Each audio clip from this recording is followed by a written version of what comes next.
வணக்கம்.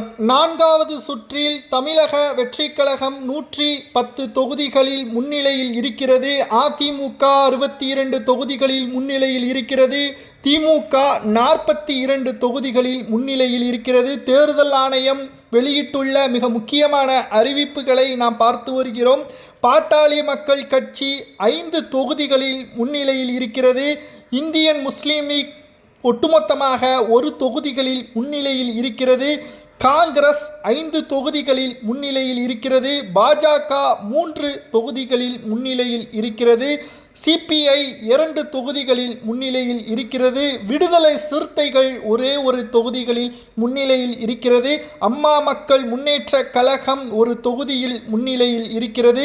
சிபிஐ ஒரு தொகுதியில் முன்னிலையில் இருக்கிறது. அரசியல் களம் முற்றிலுமாக சூடுபிடித்துள்ளது.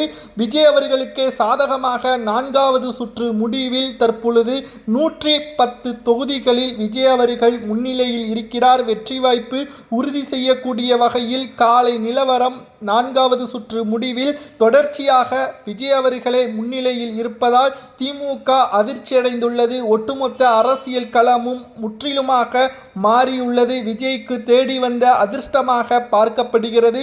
கிட்டத்தட்ட தமிழகம் முழுவதும் 234 தொகுதிகளில் விசில் சின்னமே தற்பொழுது 110 தொகுதிகளில் முன்னிலையில் இருப்பதால் தாவேகாவின் தொண்டர்கள் மகிழ்ச்சியில் இருக்கிறார்கள்.